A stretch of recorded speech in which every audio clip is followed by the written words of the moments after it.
नमस्कार मित्रांनो, कसे आहेत सगळे. तर आता हे आपलं कर्जतमध्ये चाललेलं स्ट्रक्चर बनवायचं काम चालू होतं. आता ते स्ट्रक्चर पूर्ण झालेलं आहे फायनल. आता हे उचलायसाठी क्रेन बोलवलेलं आहे. आता ते वरती आपल्याला 8 फुटावरती ठेवायचं आहे ना, त्यासाठी 8-8 फुटाचे आपण 4 पोल तयार केले. त्यातले 3 उभा केलेत आणि एक बाग पाठीमागे ठेवला. का तर हे आपण स्ट्रक्चर बनवलं आहे ना, त्याच्यामध्ये येतोय ना तो, त्याच्यामुळे ते थांबवलं. आता ही विषय असा आहे की आता वाहक जाऊन उभा राहिला आहे वरती बेल्ट लावायसाठी क्रेनचा. त्यासाठी गेला आहे वरती, तेव्हा काय क्रेन येते वरती. आता तरी एक अर्धा एक तास तरी जाणार आपलं बसवायला ह्याचं. त्याचं नाही काय विषय, काय लागणार वेळ लागला तर काय विषय नाही. फक्त फिटिंग करून घेतलं व्यवस्थित, जिथलं तिथं झालं म्हणजे टेन्शन नाही. आता क्रेन येते, बेल्टला बांधून वगैरे वर घ्यायचं आणि ओढायचं वरती. काय थोडं असतं रिस्की, पण ही स्ट्रक्चर आपण का खाली केले माहिती आहे का? कारण कसं होतं, वेल्डिंग मारायला, हे करायला, कलर मारायला, परत वरती हाईटवरती काम करायचं म्हणलं की थोडं रिस्क राहतं.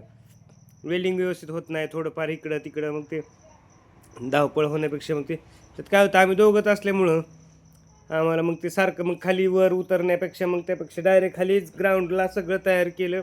वेल्डिंग वगैरे सगळं, कलरचे 2 हात मारून घेतले टकाटक खटाखट व्हायसाठी. त्याच्यामुळं केलं सगळं रेडी, ओके केला विषय. खाली ग्राउंडला असल्यामुळे वेल्डिंग वगैरे मारायला भरपूर काही वाटत नाही ना, हाताला येतं सगळं. त्याच्यामुळे कसं होतं, वरती रिस्कमध्ये राहून म्हणलं की मग थोडंसं भीती वाटते थोडीशी, कारण तर वरती हाईट आहे ना त्याची, त्याच्यामुळे थोडंसं ही. आता आलं बरं का क्रेन. आता बेल्ट बांधायचा आणि लावायचं वरती, काहीच प्रॉब्लेम नाही. तर चालू आहे आता सध्या. येऊन द्या, येऊन द्या, येऊन द्या क्रेन, येऊन द्या. अजून थोडं पुढं चला, घ्या अजून अजून. वाघ सांगतोय कुठं घ्यायचं, काय करायचं. येऊन द्या अजून, येऊन द्या अजून, येऊन द्या, येऊन द्या, येऊन द्या. आला आता हातात बेल्ट. घ्या घ्या, बांधून घ्या. चालतंय. आता व्यवस्थित बांधलं ना, बेल्ट आहे ना ती, त्याच्यामुळे व्यवस्थित बांधून घ्यायचं.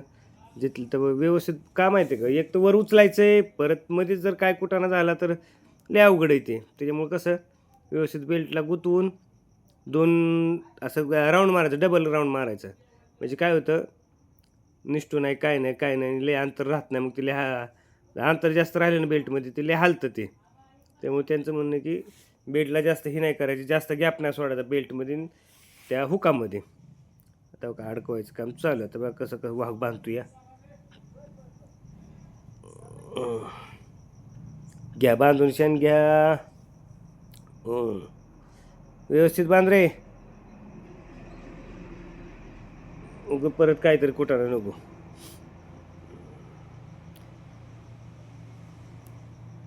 चुकतंय थोडं, चुकतंय थोडं. काढ,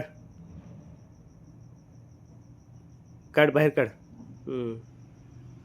काढ आणि पूर्ण असं राऊंड म्हणा. हां, ओके. चल आता सांगू त्यांना हे करायला. येऊन दे थोडं थोडं क्रेनवाल्याला म्हणून, घे खाली म्हणा अजून थोडं. येऊन दे.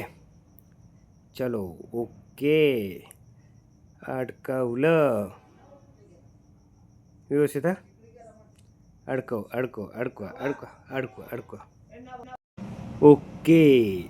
चला हळू सावकाश आहे. थांब थांब थांब थांब थांब म्हणा, थांब थांब, खाली येऊन दे म्हणा. थांब की म्हणा, थांब थांब, खाली येऊन दे म्हणा, उतरून दे खाली. थांब, ये खाली, ये ये खाली, ये ये. सावकाश आहे खाली, सावकाश सावकाश. चला आता ये ये खाली. एका साईडला ये, इकडं अलीकडच्या बाजूला ये.